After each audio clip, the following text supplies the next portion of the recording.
Eu sou Bruno Sancar. Eu sou o Gustavo Lomba. Eu sou Jackson Lima. E está começando mais um Pato Escada, o seu podcast semanal que está disponível no YouTube, está disponível no Spotify, está disponível em várias plataformas. E você consegue acessar aqui toda semana, às terças-feiras, vídeo novo no canal sempre. Curte, comenta, compartilha aí com todo mundo. Tem site também, se acessar patoscada.com.br, você vai ver nosso site. Se você procurar nossas redes sociais, @patoscada, você vai nos encontrar. Então fique à vontade que o Patiscada está aí, está disponível e está no ar. E hoje, Gustavo Lomba, nós vamos falar de qual filme? Nós vamos falar do filme disponível no Amazon Prime, o Paisagem com Mão Invisível. Eu acho que esse é o nome do filme. Filme aí Isso que mesmo. traz o cotidiano de uma cidade, né? Na verdade, de acordo com a história, a gente poderia dizer que é o cotidiano do planeta Terra, que se tornou aí um local de baixa renda, desde que houve uma pegada de uma raça alienígena que promoveu um intercâmbio cultural, trazendo muito mais tecnologia e afetando para sempre as relações de trabalho das pessoas ali viventes. Então a gente acompanha a história de Adam, que é um garoto que está na escola ainda, e aí ele conhece uma garota chamada Chloe, tem lá sua mãe solteira e a sua irmã mais nova, que está meio desencantada com o mundo, e aí a dinâmica das relações vai fazendo o filme avançar a partir disso. É ou não é, Bruno Sancar? É isso mesmo, nós assistimos a esse filme. Vamos trazer aqui uma análise sobre ele e vamos falar nossos principais pontos. E para começar, Jackson Lima, traz aí o que você achou do filme. Bom, ao contrário de alguns parceiros meus presentes aqui, eu achei o filme bacaninha. Bacaninha. De novo, não é a próxima joia do cinema, mas acho que dá para tirar algumas coisas interessantes. Assim, se você pegar a ideia principal do filme, talvez não seja o ponto mais interessante. Mas o que eu queria trazer aqui de contribuição é que existe um forte apelo, não sei nem se a gente poderia chamar simplesmente de crítica, né? Mas uma avaliação, né, de como a gente está vivendo agora, né? É um paralelo muito forte com o que está acontecendo no mundo agora, e a gente poderia chamar isso de uberização das coisas. Então, assim, cada vez mais os serviços eles vão sendo, entre aspas, diminuídos, eles vão sendo pauperizados, e as pessoas que prestam esses serviços conseguem cada vez menos subsistir a partir daquilo. Então, o que está acontecendo agora vai com. Eu estou abrindo aspas enormes aqui, tá? Mas a galera que fica brincando assim, pô, o cara é engenheiro e está trabalhando de Uber, né? Com todo respeito aos engenheiros e aos Ubers também, eles pegam isso e levam a um extremo um pouquinho maior. Pô, o cara é neurocirurgião e trabalha como motorista, tá ligado? A outra é advogada formada em Harvard e também tem um emprego pauperizado. Então, assim, tudo que era o que a gente poderia considerar assim, nossa, esse daqui está seguro, ele está dentro de alguma coisa que seria mais confortável para ele garantir o futuro dele, acabou de ir pelo ralo, que é o que aconteceu com boa parte de engenheiros, principalmente quando a gente passou por pandemia, a pandemia aconteceu no mundo todo. Esse lance não vou falar só de uberização, mas a pauperização das oportunidades de trabalho, e agora com o aumento do uso da inteligência artificial, acaba trazendo um impacto enorme para a vida das pessoas, né? Tudo bem, eu realmente acredito que, por um lado, ele vai acabar com diversas oportunidades de trabalho, e por outro lado, ele vai criar tantas outras oportunidades de se trabalhar com aquilo, né? E algumas pessoas que não tinham oportunidade de trabalhar com algumas coisas e estavam ali vivendo um momento difícil por conta disso, talvez tenha algum tipo de oportunidade. Mas assim, se a gente for pegar no volume mesmo, a maioria vai se dar mal. Né? Que é o que vem acontecendo, se a gente for parar para pensar desde Revolução Industrial e por aí vai. A gente vai cada vez mais automatizando coisas, vai facilitando a vida do ser humano e a gente vai criando oportunidades de trabalho de outras pessoas. Então, no fim das contas, existe uma concentração cada vez maior de renda, e a gente pode ver por aquelas cidades flutuantes e tal, aquela coisa bonita que só a elite vive ali. e o restante da galera tá vivendo, assim, no osso, entendeu? Então você pode pegar, por exemplo, aqui no Brasil, que a gente tem com grandes metrópoles, né? Você vê um luxo, um conforto, enfim, uma estrutura boa. E se você for visitar os rincões do país, você vai ver que a galera não está vivendo nesse mesmo conforto, nessa mesma qualidade. O que a gente conseguiu de avanço tecnológico, o que a gente tem à disposição, não é efetivamente aplicado para o restante da população. E aí eu acho que é uma boa metáfora que o filme acaba por fazer, e a gente pode tirar os alienígenas dali para colocar simplesmente quem continua controlando o dinheiro e o fluxo das coisas aqui no mundão que a gente vive. Então, nesse sentido, eu acho que é um bom tapa que a gente recebe do filme ali, e de como a gente acaba colocando uma aparência de certa normalidade nesse tipo de avanço tecnológico, né? Tudo bem, a gente teve um certo avanço, mas quem efetivamente está usufruindo disso? Hoje, só para fazer um paralelo aqui, eu fiz uma entrevista com uma mulher negra que ela tem uma formação em letras, e ela estava contando um pouco de um projeto que ela participou, né? Eu sempre pergunto de alguma coisa que a pessoa contribuiu para a comunidade ou como ela ajuda as pessoas, né? E ela estava comentando que ela conseguiu montar uma turma com 28 alunos e que a grande maioria dessas crianças, né, que ela foi ensinar HTML, CSS, etc., conseguiram concluir o curso, que era muito bacana, que eram crianças de baixa renda, mas algumas delas acabaram não concluindo o curso durante o período da pandemia, justamente porque não tinham acesso básico à internet. Então, se a gente for pensar assim, o que não está conectado à internet hoje em dia, sabe? Além, pô, seu celular, sua geladeira, seu relógio, cara, tudo está conectado, mas existem seres humanos, né, que deveriam ter um status maior do que esses objetos que estão à sua disposição, eles ainda não têm, e eles precisavam disso para poder ter aula, eles precisavam disso para ter o acesso básico para a educação. Então isso diz bastante sobre a gente também, né? Eu acho que é um paralelo interessante que a gente consegue fazer com essa pauperização do que a gente entende de avanço tecnológico e do que a gente efetivamente consegue aplicar, né? E aí eu vi até umas análises do filme ali falando um pouco sobre que o Marx não conseguiria prever, né? Essa mudança, né? Esse capote que o capitalismo acabou dando aqui, nesse caso no filme, justamente para poder se reinventar. Bom, a semente da destruição do capitalismo estaria dentro dele mesmo, mas ele acabou dando essa reviravolta para conseguir burlar esse que seria o fim dele. E aí, trazendo um último ponto aqui, porque eu já falei pra caramba, a trilha sonora, e esse é um ponto que eu achei muito interessante, a trilha sonora é do compositor Michael Abels. E esse cara, para quem não conhece, é justamente o cara que fez as trilhas sonoras do Não Não Olhe, do Nós e do Corra. Então, assim, já é um cara que a gente gosta, conhece, mas talvez a gente não soubesse que era esse cara que estava fazendo a trilha sonora desse filme também. Professor Karen, a sua análise, por gentileza. Muito legal, eu gostei do que você trouxe ali, porque eu estava pensando na mesma coisa, foi bem interessante como você destacou aí, eu já estava pensando nisso, né?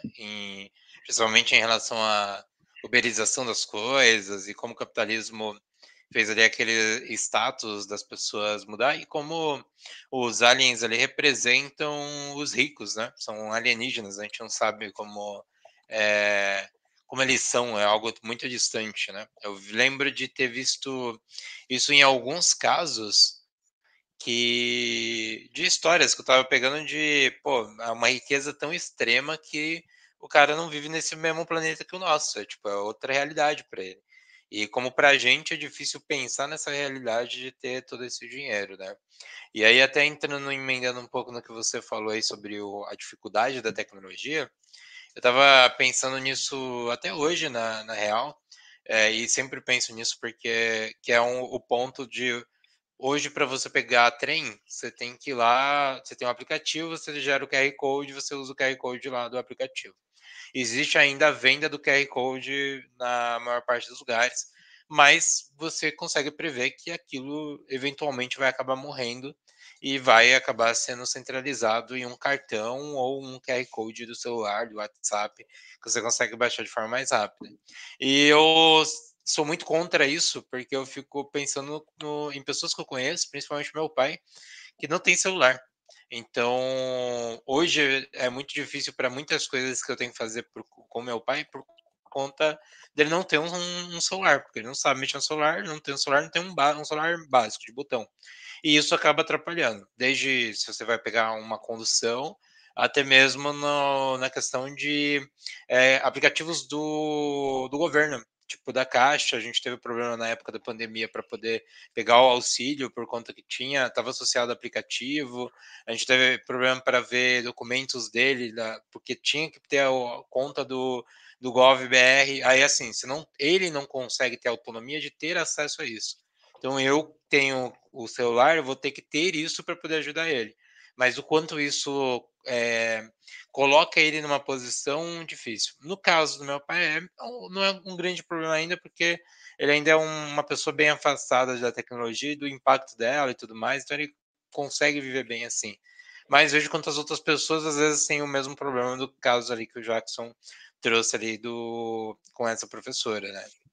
E aí, isso no filme eu acho interessante porque ele traz essa questão da tecnologia, do impacto econômico principalmente. E quando a gente olha para o capitalismo em si, eu estava até vendo uma análise de um outro filme, inclusive era do Clube da Luta, que era um dos filmes que eu também estou querendo trazer aqui para as nossas análises, e onde trouxeram esse ponto, né, de como que o capitalismo ele funciona tão bem que ele consegue pegar tudo aquilo que critica ele e usar isso para vender ele, e ele está vendendo o que critica ele, está ganhando com isso e está fazendo a roda girar. E aí aqui eu fiquei pensando muito nisso, em como que ele se reinventa, ele dá a volta, ele se julga, ele vai mostrar, não, eu não presto, mas estou ganhando dinheiro com isso, de falar que eu não presto. Então foram pensamentos ali envoltos principalmente nisso, porque a gente vê a pobreza e tudo mais. E hoje está muito evidente isso. Acho que quanto mais a gente cresce, é que a gente às vezes não sente isso, né? Quem está vendo esse vídeo está muito ligado à tecnologia e tudo mais, e não sente essas coisas.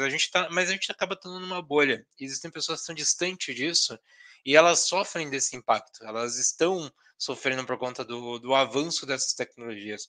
E não é que eu seja contra o avanço dessas tecnologias, é que eu sou contra como a gente não mede os impactos sociais que isso tem no mundo. Então a gente vai ter com a própria IA vários impactos hoje que são medidos, né? Eu estava vendo um vídeo que ele era também sobre o TDAH. E aí, como as pessoas se automedicam, né? Se autodiagnosticam, na verdade, como tendo TDAH, quando às vezes ela só tem problemas por conta da tecnologia, que hoje, como a gente está muito conectado e tudo é notificação, todos os lugares sempre tem alguma coisa nova, isso nos deixa ansiosos por conta dessa tecnologia toda, isso gera um impacto na gente, e não necessariamente isso significa que você tem TDAH. Significa que você está tendo tantas ativações do seu celular da tecnologia que tem que reter sua atenção, e isso gera um impacto negativo. E aí, olhando para isso, com o filme a gente tem esses impactos, né? Tanto daquela sociedade que está ali pobre e sofrendo ali com os impactos disso, quanto com os ETs, que são os ricos que estão no céu, né? Literalmente acima de nós. E eu gosto de uma brincadeira que é no filme, ela é bem interessante, que é o casal, perdão, o pai e os filhos que estão no sótão, não, sótão não, no porão, eles estão reclamando da pessoa que alugou para eles o porão que está acima. E ela tá falando, eles lá em cima não pensam na gente, não sei o quê, criticando super quem tá em cima dele diretamente. E ele tá falando, esses ricos não pensam. E a mulher não é rica, ela é uma advogada, que ela não tem trabalho, ela faz uns bicos ali junto com os filhos para tentar trazer comida para dentro de casa, e depois ela vai conseguir um trabalho que é tipo de atendente. E assim, o cara vê ela como rica porque ele morava no carro antes de conseguir morar ali. E ele super defende os caras que estão no céu, que são os ETs, que são ricos pra caramba, e que a gente tem que se adaptar, que ele é pró-evolução, pró-vamos pra frente, eu tenho que aprender o idioma deles, eu tenho que entender a tecnologia. E aí, esse discurso que não, sabe, não bate, não conecta. E esse momento do filme eu acho muito interessante, porque eu falo, cara, você tá ali batendo muito na galera direta, que tá te ajudando diretamente, que literalmente tá fornecendo a casa para você diretamente, tá te dando a mão ali, você tá julgando eles, mas todos causaram problemas, você está defendendo eles. Então, tipo, essa ironia que existe na nossa sociedade hoje, está super presente, eu achei bem interessante. Não é um grande filme, mas eu gostei de como ele, com a sua forma lúdica, ele tenta trazer essas críticas, e isso me fez gostar bastante do filme, e também dele parecer que ele vai para um lado, mas ele dá a volta e vai para o outro lado. Então você acha que é uma historinha de romance ali, de ficção, e ele vai para uma parada de ficar mais debatendo e julgando ali o capitalismo, a sociedade e os impactos dela, né? E a arte também, que é um ponto que ele traz ali. Mas agora, Gustavo Lomba, diga-nos por que você odiou o filme. Eu gosto, acho isso muito legal, porque já sai assim, eu odiei o filme, né? Sendo que assim, eu não odiei o filme tinha que piorar muito para eu odiar o filme. Mas também não achei todo esse balaio de gato aí. Eu acho que ele traz sim muitos elementos aí em relação à crítica do capitalismo, essa crítica que na verdade é uma crítica bem irônica, né? Como o próprio Bruno salientou, o capitalismo ele é mestre em jogar confete nas merdas que ele faz e falar, nossa, como eu sou malvadão, né? Mas continua vendendo isso. Eu acho que um exemplo clássico disso, para quem acompanha Black Mirror, é o segundo episódio, que é o da bicicleta, que você tem a espetacularização lá e no final o cara que estava tentando ser contra o show que expunha as pessoas ao ridículo, no final qual que é a saída do capitalismo para ele? Ele ganha o próprio show para ele reclamar. Então acaba realmente tipo como o Bruno mesmo falou, né? O capitalismo ele não tem ideologia. A ideologia do capitalismo é o lucro. Então, se é para vender o que fala a favor dele, vende se é para vender o que fala mal dele, vende, desde que tenha público. Se alguém consome, vende. E assim segue o filme, ele salienta bastante isso, né? A questão da precarização, conforme o Jackson falou, do trabalho, né? A questão da. Porque o filme ele é um processo de dominação e exploração em 1h40. Né? A gente sabe que os alienígenas chegaram e em 5 anos eles viraram de ponta cabeça a cultura terráquea, por assim dizer. E pronto, o que eles. É até curioso como a gente vê a questão a colonização que o alienígena fez com a gente é muita colonização que os brancos fizeram em países do leste asiático ou em países do continente africano, inclusive mas eu vim aqui justamente para conhecer a caricatura que me venderam, né?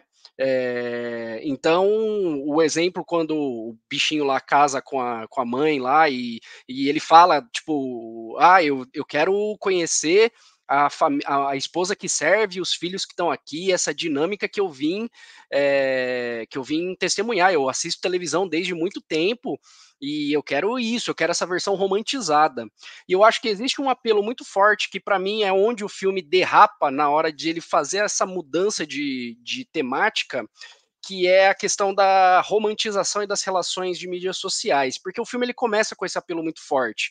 Quando a gente descobre que os dois jovens, a Chloe e o Adam, se gostam e por serem pobres eles decidem fazer o broadcast, né? Eles decidem fazer uma live perpétua, uma espécie de BBB do namoro pros alienígenas lá, eu pensei, pô, legal, então na verdade toda essa ideia de dominação metafórica, ela vai para o plano de fundo para falar sobre relações.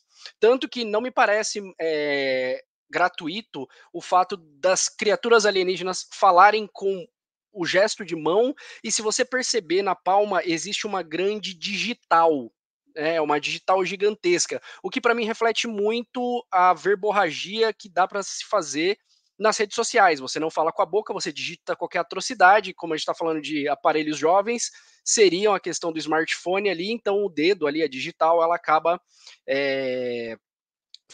tendo esse efeito, sabe? Me bateu muito assim. Então, quando ele começa a reclamar, quando você começa, no comecinho do filme, quando ele começa a falar a quantidade de visualizações que a live tá tendo e como eles vão capitalizando em cima disso e como eles têm que fingir como estão as coisas para poder fazer seguir a live, né? Então eu falei, pô, legal, esse esquema, né? A gente sabe que existem muitos filmes na atualidade que eles começam com esse lance de ter uma temática, depois eles dão a rasteira em si mesmos para falar de outra coisa.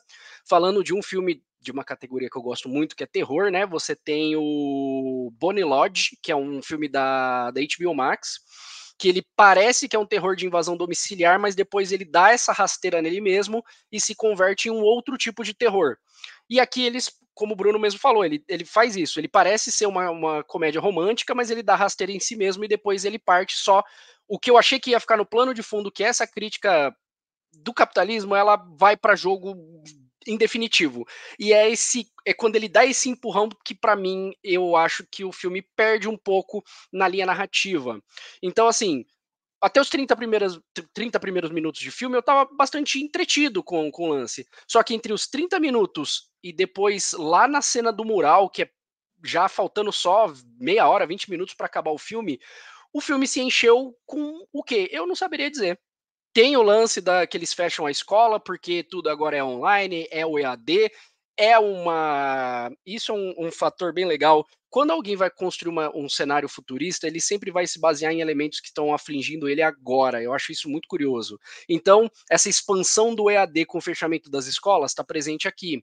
Existe um livro que eu li recentemente sobre cyberpunk, que chama Mihail, escrito por um autor nipo brasileiro muito bom, que é youtuber também. Ele também traz muito disso. Então, quando ele vai falar do futuro distópico dele, ele vai falar de pandemia, ele vai falar de guerra de marcas. Então, são coisas que afligem já a gente, só que a gente só projeta para o futuro. Eu acho que essa questão do EAD também está presente aí. Mas é isso, sabe? Tipo, o filme dá aquela empurrada do processo que eles sofrem por estar fingindo se amar. Só que o filme, para mim, dá uma barriga e dá uma barrigada. Até quando o Adam vai pintar o mural, que aí quando eu falei, ó, legal, o filme apontou um panorama que eu não estava esperando. Criaturas altamente racionais, e aqui dá para a gente pensar como eles fazem isso, né? Isso seria uma crítica ao pensamento altamente produtivista do mundo corporativo, que não leva em consideração elementos de arte. E aí o rapaz começa a pintar o muro, eu falei, legal, apontou para uma direção diferente, e aí as criaturas não entendem essa manifestação de arte, né? E aí eles pedem para explicar a arte, e o cara não consegue explicar, e o que para mim é sensacional, porque entra num debate muito legal, porque em suma, assim como os sentimentos, a arte ela é inútil na concepção da palavra, né? Ela não serve para outra coisa. A arte é um fim em si. O cara quis pintar e ele pintou. A pessoa quer escrever um poema e escreve. Ela tem que ter uma finalidade? Não. É o fim em si, é inútil na concepção da palavra, né? Só que essa lógica utilitarista, essa lógica produtivista, sempre tentando fazer as coisas serem terem uma funcionalidade, acabam aparecendo aqui, e mais ainda, quando os alienígenas vão reproduzir a arte dele lá no planeta deles, eles apagam uma outra questão da arte que eu acho muito interessante, que é a de produzir crítica, porque eles pegaram qualquer coisa que minimamente poderia ser uma crítica vinda deles e eles substituíram com um sorriso, né? Então, sabe, tipo, não, nós gostamos... vocês já devem ter visto em algum lugar alguém falar os brancos gostam de toda a cultura negra, mas não gostam dos negros. É o que os alienígenas fizeram. É literalmente coisa. Nossa, essa tua arte é bem legal, mas a arte é legal, a gente vai pegar aqui e vai usar do jeito que a gente quer, né? Então é uma questão bem, bem delicada.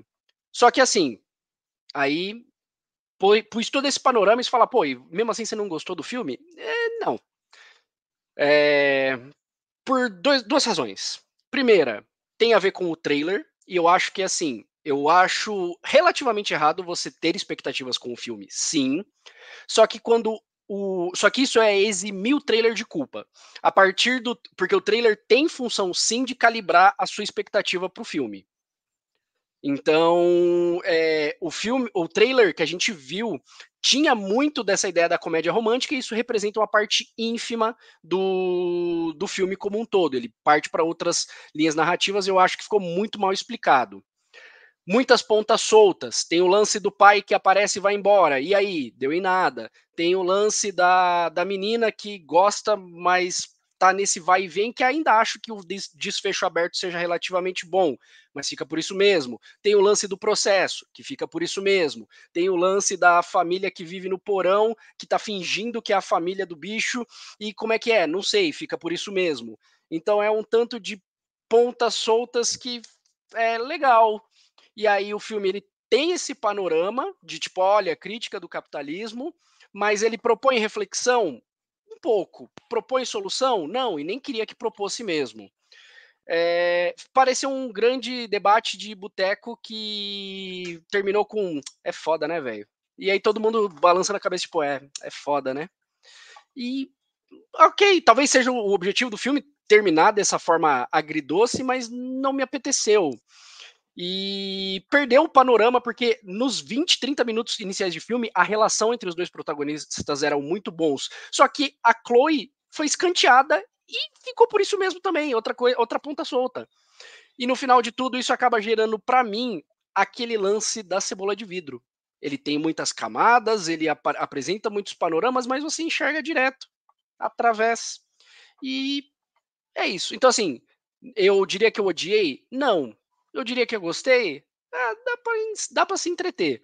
Mas fica aquele gostinho de poderia ser melhor. Eu descobri que as Acho que pessoas vale querem falar depois de mim. É um comentário muito rápido. Isso, eu acho que com esse filme a gente pode fazer alguns paralelos com o Parasita, né? Essa questão da estrutura, né, das alturas, quem está em cima, quem está embaixo. Essa mesma estrutura eu acho que dá para a gente, né, fazer algumas conexões ali. Beleza. E acho também, e agora já fazendo um outro parênteses muito rápido aqui, que talvez uma possível solução para isso, né, porque é um futuro hipo-utópico, né? Ele não é suficiente ali, né? Enfim, todo mundo está lascado nesse futuro aí que é apresentado.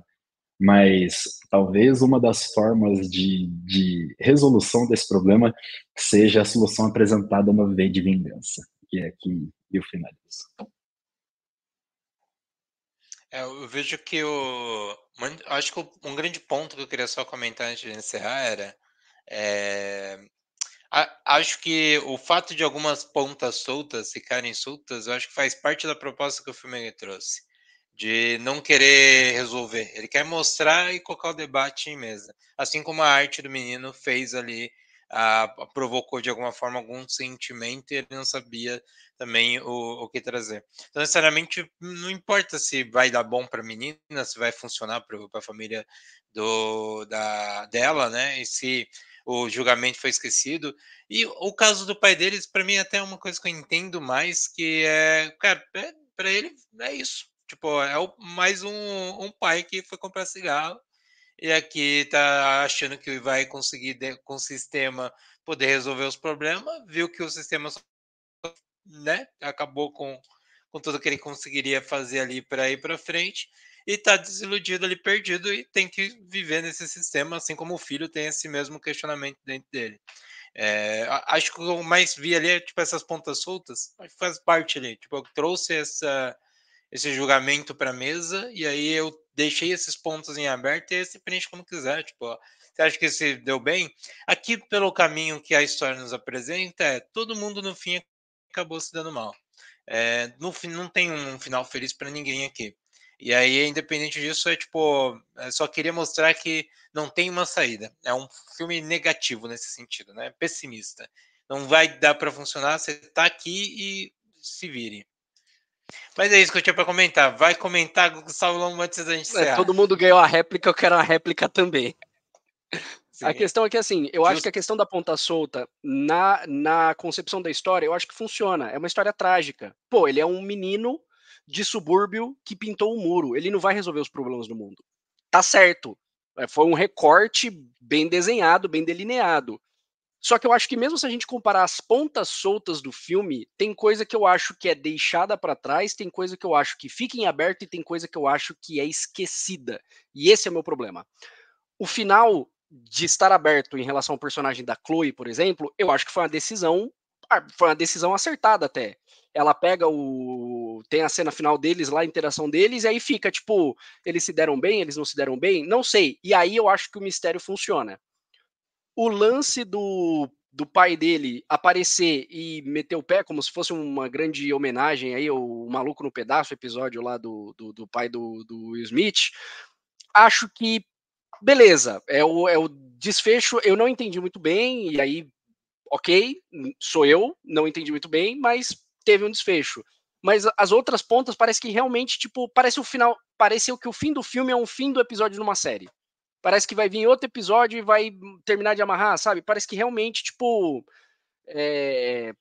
não deu, sabe? Não rolamos, não desenvolvemos aqui, e porque a gente tinha outra coisa para mostrar. E aí eu acho que, sei lá, não sei, eu daria mais preferência a outras cenas, enfim. Birra. Maravilha, Gustavo Lomba. Esse foi o nosso episódio dessa semana. Foi um pouquinho mais longo ali. A gente tinha bastante coisa para falar de um filme fraco, né? Que curioso. Mas esse foi o episódio dessa semana. Semana que vem tem mais.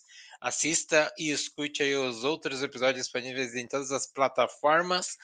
Eu sou o Bruno Sancar. Eu sou o Gustavo Lomba. Eu sou o Jackson Lima. E esse foi o Pato Escada. Tchau, tchau.